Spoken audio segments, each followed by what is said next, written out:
Hello guys, what is up. My name is Pradeep Kumar. इस video के अंदर मैं एक बहुत बड़े टॉपिक को डिस्कस करने वाला हूं। आजकल क्या है, एआई की वजह से लोग डरे हुए हैं, डर का माहौल है। रीज़न क्या है कि भाई एआई की वजह से बहुत सारी सॉफ्टवेयर इंजीनियरिंग की जॉब्स जा रही हैं, ले ऑफ की न्यूज़ आ रही हैं, तो उसकी वजह से कन्फ्यूजन बना हुआ है कि is software engineering still relevant. क्या हमको ऑफ कैंपस प्लेसमेंट है वो करना चाहिए या डेटा साइंस के लिए हायर एजुकेशन में जाना चाहिए। बहुत सारे लोग मुझसे ये सवाल पूछ रहे हैं, बहुत सारे क्वेश्चंस आ रहे हैं, तो उसी के लिए मैंने डिटेल कंपैरिजन वीडियो बना रहा हूँ। So okay guys, now let's just compare the higher education in data science and off-campus jobs in software engineering domain. तो ये बहुत ही important है। Let's just get started and एक एक करके हम सारे factors को समझेंगे। तो थोड़ा डिटेल्ड में ये वीडियो होने वाला है, तो ध्यान से सुनना। सबसे पहले यार एंट्री बैरियर्स की अगर हम बात करें तो बीटेक के बाद ऑफ कैंपस प्लेसमेंट के लिए आप एलिजिबल हो, आप ऑलरेडी अपने कॉलेज में ट्राई कर रहे होते हो एंड इंटर्नशिप वगैरह के लिए आपने ट्राई होता है, तो पता होता है आपको कि बहुत ज़्यादा अच्छी कोडिंग चाहिए होती है, आपको लीड कोड प्रोफाइल बहुत अच्छी होनी चाहिए, डीएसए स्किल होनी चाहिए, आपके प्रोजेक्ट्स अच्छे होने चाहिए, लिंक्डइन प्रोफाइल अच्छी होनी चाहिए, सब कुछ अच्छा होना चाहिए। Because everything has to be in your favour. Because आपका जो कॉलेज है वहाँ से प्लेसमेंट नहीं हो रहे हैं, तो आपको सब कुछ अपने दम पर ही करना पड़ेगा। तो यहाँ पे कोई भी फाइनेंशियल कॉस्ट इन्वॉल्व नहीं है, लेकिन सब कुछ आपको खुद ही करना पड़ेगा इसमें, ठीक है। पर यहाँ पे एंट्री बैरियर्स क्या है? एंट्री बैरियर है गेट एग्जाम। आपको गेट एग्जाम क्रैक करना पड़ेगा, उसके बाद ही आप किसी टॉप कॉलेज से एमटेक कर सकते हैं या मास्टर्स एमएस कर सकते हैं डेटा साइंस फील्ड में। तो इसमें एंट्री बैरियर थोड़ा ज़्यादा है क्योंकि गेट एग्जाम आपको क्रैक करना पड़ेगा and it is in itself is a challenge to crack this gate exam, but not that tough which you are thinking. But यहाँ पे एंट्री बैरियर कुछ नहीं है, आपको कोई भी एग्जाम क्रैक नहीं करना। आपके खुद के स्किल्स हैं, कोडिंग स्किल्स हैं, प्रोजेक्ट स्किल्स हैं, आपके जो जो सीखा है आपने, अगर आप स्ट्रांग हैं कोडिंग में बहुत ज़्यादा, तो यह सब चीज़ें आपके फेवर में काम करेंगी ऑफ कैंपस प्लेसमेंट में। अब बात करते हैं टाइम इन्वेस्टमेंट की, कितना टाइम लगेगा।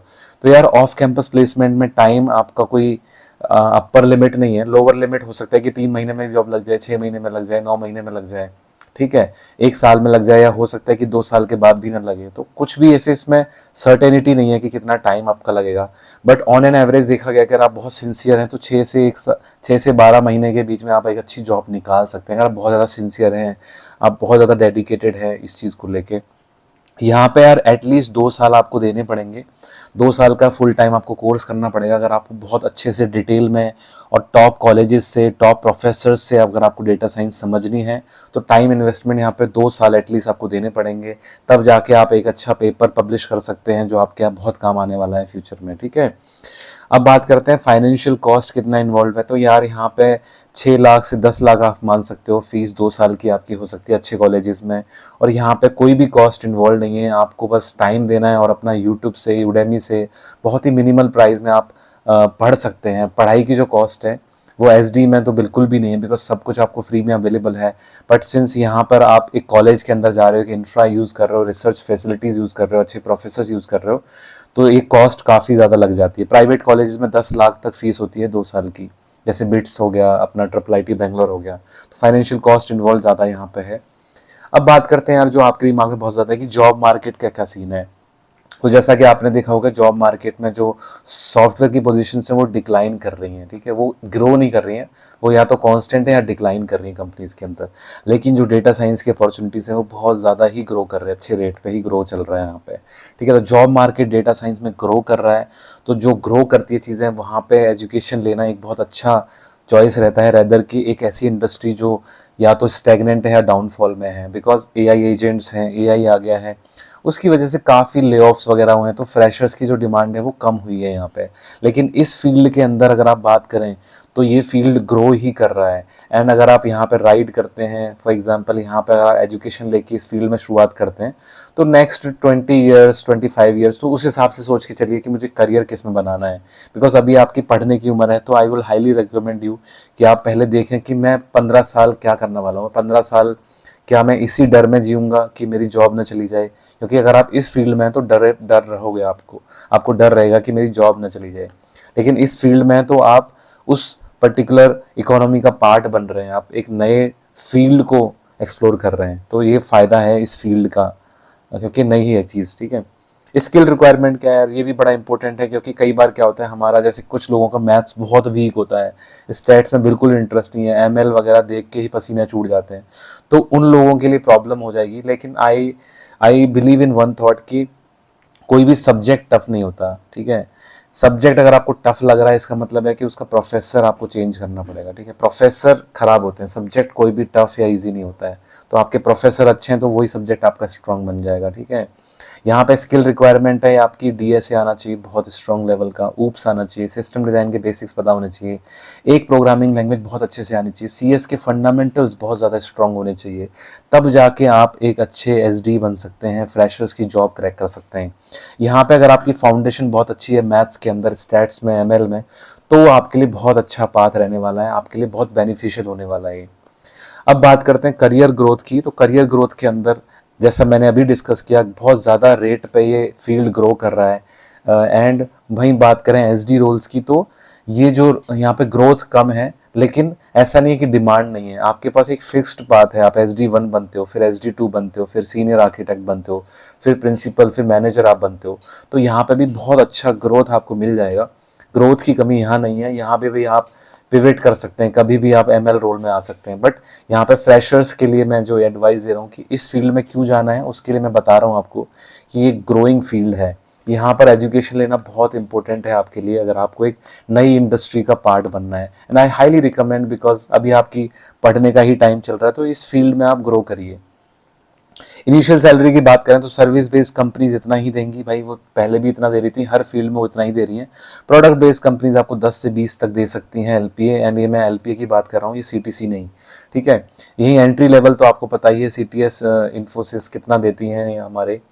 बट यहाँ पे ऑफरिंग अच्छी रहती है सॉफ्टवेयर इंजीनियरिंग की जॉब, जैसे आप फैंग कंपनीज जो बहुत ज़्यादा चर्चे में रहती हैं, उनको अगर आप क्रैक करते हो तो बहुत अच्छा आपका प्लेसमेंट लग सकता है। बट वो कम होते जा रहा है धीरे धीरे, वो कंपनीज भी फ्रेशर्स के लिए हायरिंग कम करती जा रही है। तो वो बहुत बड़ा फैक्टर हो गया है यहाँ पे। तो इस फील्ड में छोटी शुरुआत करना फिर ग्रो करना इज मच बेटर देन कि इस फील्ड में अच्छी शुरुआत करना लेकिन फिर डिक्लाइन कर जाना।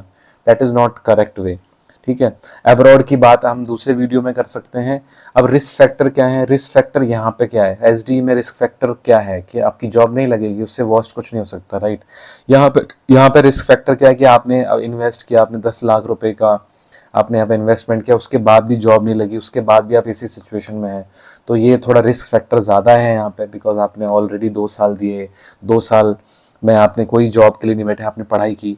बट ये फील्ड में रिस्क फैक्टर कम बोलूँगा, बिकॉज आप अपने ऊपर इन्वेस्ट कर रहे हो आप यहाँ पे, क्योंकि आप अपने माइंड के ऊपर इन्वेस्ट कर रहे हो, आप नई चीज़ें सीख रहे हो, लर्न कर रहे हो आप। यहाँ पे हो सकता है कि आप सेम रिपीटेड कर रहे हो चीज़ों को, कि आपको ऑलरेडी चीज़ें आती हैं लेकिन यहाँ पे अपॉर्चुनिटी नहीं मिल रही हैं। यहाँ पे आपकी अपॉर्चुनिटीज़ ज़्यादा हैं, तो वो अपॉर्चुनिटीज़ आपको मिल सकती हैं। तो risk I won't consider it as a risk, but हाँ मोनेटाइजेशन वाइज रिस्क है, पैसा है, 10 लाख रुपए आपके मैक्सिमम जा सकते हैं।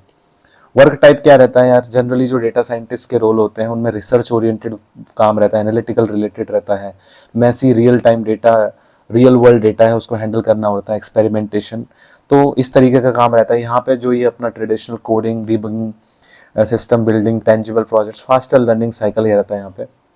फ्यूचर आउटलुक बहुत अच्छा है इसका, no doubt about it. Future outlook ये डिमांड में हमेशा रहेगा, बट डिमांड धीरे धीरे श्रिंक होगी इसकी। यहाँ पहले आप 10 इंजीनियर यूज़ करते थे, उसकी जगह आप 5 इंजीनियर यूज़ करोगे। यहाँ पे पहले आप 5 इंजीनियर यूज़ करते थे, उसकी जगह आप 10 इंजीनियर यूज़ करोगे, बिकॉज आपको इस फील्ड का ये फील्ड ग्रो कर रही है, ठीक है।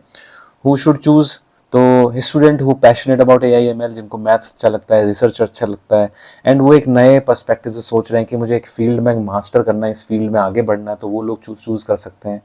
और ये SD वाला चूज़ कर सकते हैं वो लोग जिनको लग रहा है कि वो AI/ML उनसे नहीं हो पाएगा, उनको इसी फील्ड में रहना है, सॉफ्टवेयर डेवलपमेंट में ही रहना है, इसी फील्ड में आगे बढ़ना है, तो वो इससे स्टिक हो सकते हैं। एंड यहाँ पे भी आपको जॉब मिल जाएगी अगर आप बहुत अच्छा करते हैं यहाँ पे, ठीक है। तब final advice what would I recommend, so I recommend you, आपने गैस कर ही लिया होगा, आई रिकमेंड ये कि यार 1-2 साल लगा के अच्छे से पढ़ लो, एंड नई जो इंडस्ट्री है, न्यू इंडस्ट्री है, इंडस्ट्री उसका पार्ट बनो, रेदर की जो ओल्ड इंडस्ट्री है जो कि श्रिंक कर रही है उसका पार्ट बनना। I highly recommend you, and I hope आपको वीडियो पसंद आया हो। अब भी आपको कोई डाउट है या कुछ भी आपको मन में कुछ भी कन्फ्यूजन चल रहा है, बहुत सारे लोगों को होता है कन्फ्यूजन, तो आप मेरे से 1-on-1 कनेक्ट कर सकते हैं, ठीक है। लिंक्स वगैरह मैंने डाल दिए हैं, और सब्सक्राइब कर लेना यार चैनल को, ठीक है। मैं ऐसे ही इंटरेस्टिंग वीडियोस आपके लिए डालता रहूँ जो आपको जेन्युइन गाइडेंस देगा, एंड क्योंकि मैं हूँ इंडस्ट्री में, दो कंपनीज मैंने स्विच किए हैं, तो I know what is happening here. तो यार अपने थॉट्स मुझे लिख के बताओ कि व्हाट यू रियली थिंक कि एआई की वजह से क्या इम्पैक्ट पड़ रहा है मार्केट पे, क्योंकि मैंने अपना पर्सपेक्टिव दे दिया। तुम्हें क्या लग रहा है, तुम्हारे डिसीजन मेकिंग में क्या रोड ब्लॉक्स हैं, वो कमेंट में लिख के बताओ। I will try to resolve them. मिलते हैं अगले वीडियो में। बाय बाय, टेक केयर, नमस्कार।